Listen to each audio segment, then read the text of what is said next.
Thank you very much for that introduction. I'm not too sure what this slot is, whether it's sort of the sugar rush slot or the sort of post-lunch slumber slot, so hopefully it will be the sugar rush and I'll be able to keep you awake. We're talking about future mobility, which is always difficult because any thoughts about the future are by their nature wrong. But I'm minded of something Julia King often says when she talks at these sorts of events, is that 2050 is only as far away as the 1970s were. And that doesn't seem very far away at all. And I'm prompted further because on Sunday I'm going to the retirement do of one of my lecturers at what was Oxford Poly, now Oxford Brookes University. And it's a bit of a reunion, which is always again, slightly worrying thing when you get together with past students. And it's 20 or so years ago since I left there. And he's a transport planner, as am I. Transport planners are, by their nature, I think probably the nicest way of putting it is enthusiasts. So we're starting off 10:30 on a Sunday morning with a debate about changing transport policy. But it did make me think that this title, Mobility in a Carbon and Space Constrained Age, would never have appeared 20 years ago. Probably wouldn't have appeared 10 years ago. And I think that shows how far the debate has moved on. Some of these things are not yet mainstream, but carbon is now very much a feature of policy, and I think that does show a very marked change. Now, we've heard a lot, and I won't go over these numbers, they've been mentioned already today. Transport, about a quarter of domestic emissions, and of that transport, road transport makes up the vast majority, so somewhere around 90%, familiar numbers. And also in terms of carbon constraints, I think we're all familiar with the 80% reduction by 1990. Then last month there was the announcement by the UK government to halve emissions by 2025 from their 1990 levels. So that very clearly sets the picture for the carbon constraints for our mobility future. In terms of the space constraints, it's often said, or it's been quoted a lot in the last 2 or 3 years, that we're at the situation now where half the world lives in urban areas and the population is increasing rapidly. So, for example, in my lifetime, the world's population has doubled and the world's urban population has trebled. Massive increases. We're at the stage now, I said the population is actually 31st of October, I only found this out this week, 31st of October this year is the date, the actual specific day when it is forecast that the world's population will top 7 billion. It topped 6 billion in 1999, so see if it happens this year, 31st of October, 7 billion. So a massive increase in the total population, but also in terms of where that population is. What I would like to draw attention to is that when people talk about, well, more often they say half the world live in cities, not quite the same as half the world's population living in urban areas. There are lots of different definitions around urban. And I think one of the problems when people say half the world's population live in cities is people think megacities. They think big skyscrapers, you know, they conjure up the New Yorks or the Londons or the Tokyos. The fact is that half of urban dwellers live in relatively small settlements. We're talking 500,000 people or fewer. And the forecasts are that that is to stay pretty much stable. So globally, you have something like 10% of urban dwellers, 5% of the total population living in the megacities. Quite a small number, and that will affect future urban mobility. The solutions that you might introduce in a town or a city of 500,000 people is very different to what you'll have in one of 5 million, 10 million or 15 million people. The other thing I want to draw attention to is where the growth is happening. In the developed world, which is less than 20% of the world's population, the population is relatively stable, pretty much urban, not much change forecast. The huge change is happening in the less developed world, which is currently 82% of the world's population, less than half urban, so that's where all the growth is and where all the scope is happening for urban growth. So it's important to recognise where this space constraint is coming in, where the growth is happening. And also the fact that in much of the developed world, you've actually got shrinking cities. These are UN Habitat figures, that more cities in the developed world shrank than grew in the last 30 years. And I think it was Jack Short that mentioned, yes, there is the trend of urbanisation, but there's also suburbanisation. And again, that will influence people's future mobility patterns and the sort of things that need to be dealt with in terms of the carbon targets outlined. But overall, yes, the picture is more people, more cars. Something like 1 billion vehicles at the moment, could go up to 2 billion vehicles by 2020. As you can see from the graph on the left, which shows car ownership per 1,000 population of driving age, in the States you've pretty much got 1 car per person of driving age. Other parts of the world, much lower numbers, much higher potential for change and for growth. So what does all of this mean? I've put up some images there which are the sort of things that people will talk about in terms of future urban mobility. Congestion, yes, congestion is a sort of ubiquitous urban experience, if you like. It might be cars, buses, bicycles. In the case of Bangkok, it was elephants. It can be from the nature of things, but it's when you bring a lot of people close together, you get congestion. Air quality is something that's of increasing concern as the number of vehicles grow and the more people around. So air quality is, particularly in cities like London, for example, is now a major concern. In recent years, there's been a lot more attention on the impacts of climate change, rising sea levels, and the relationship between transport and climate change. And also urban resources. How many worlds will an urban future need? Cities are great consumers, not surprisingly, because they have a lot of industry and they have a lot of people being there. But as I said, they are resource-hungry beasts. Those are the sort of things we tend to think about for future mobility. I think there are some other things we need to think about. Some of them have been touched on. The whole energy security, peak oil.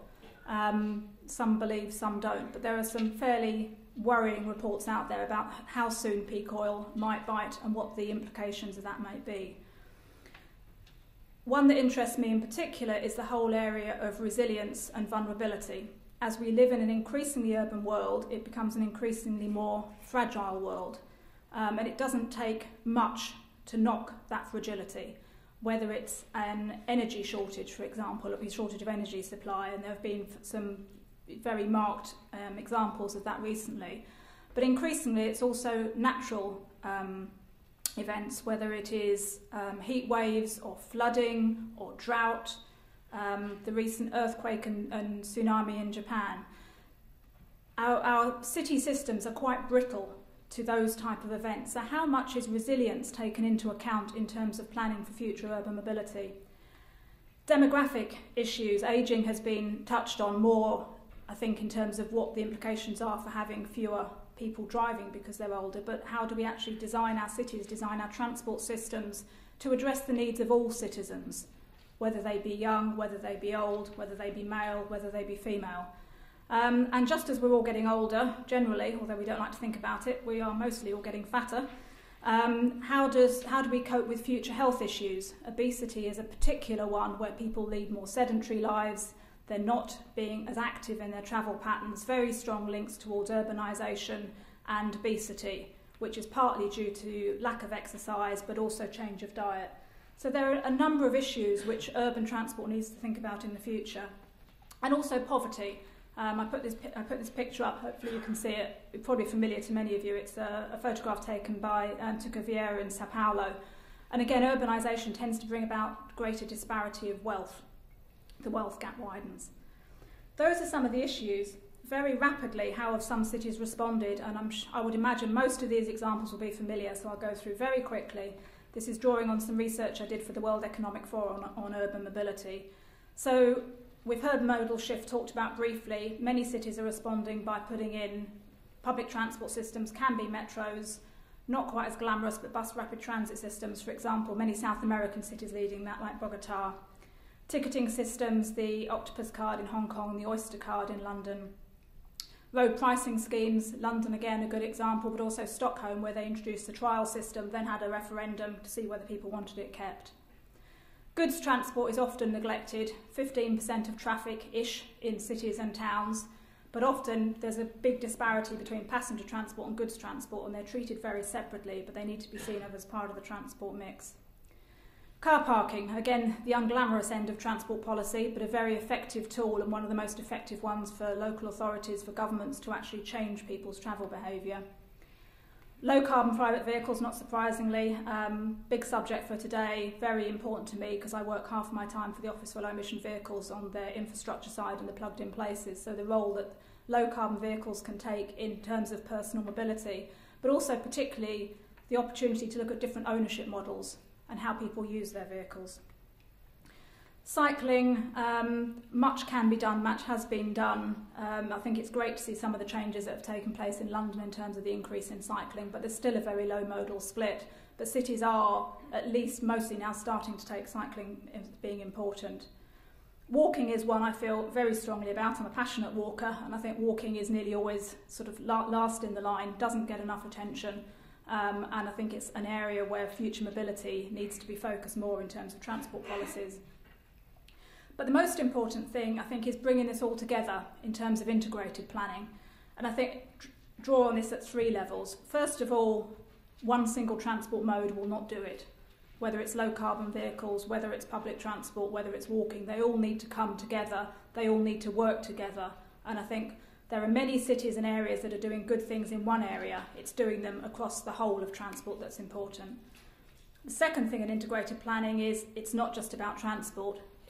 It's often said, but unfortunately not often put into practice, that the policies need to work together. So the transport policies need to be linked with the economic policies, with the environmental policies, and sadly that often doesn't seem to happen.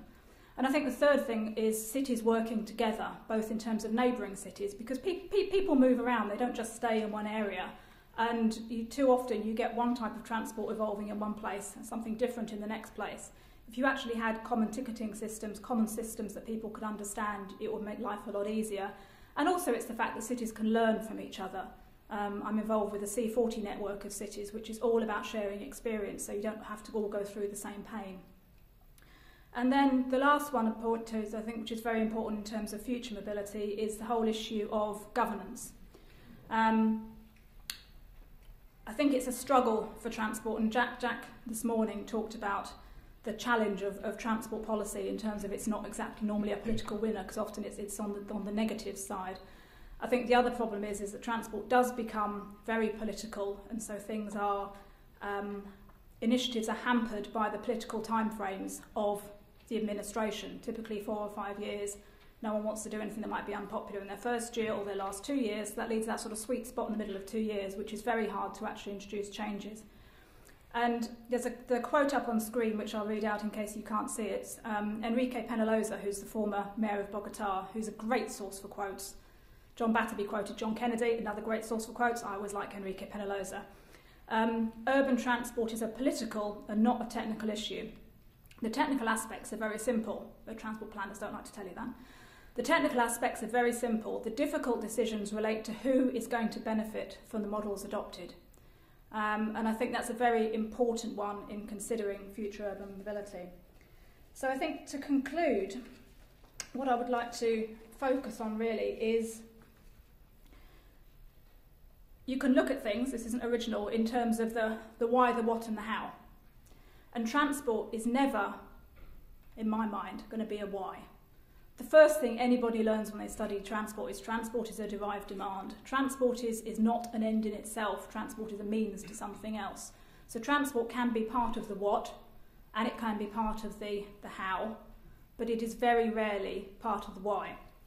So what I was asked to do was to finish with a question, and the question really is the why. So what I would like to leave you with is what should be the strongest policy driver for transport initiatives in the future. And the 4 responses there, and there could be others.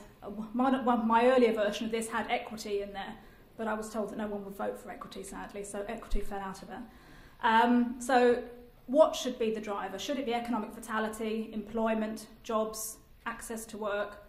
Should it be low carbon to reduce climate change? Should it be issues to do with health and quality of life, which include things like air quality, safety, but also active travel, flexible working? Or should it be one of energy efficiency to reduce consumption, to address peak oil and security of supply concerns? Thank you very much.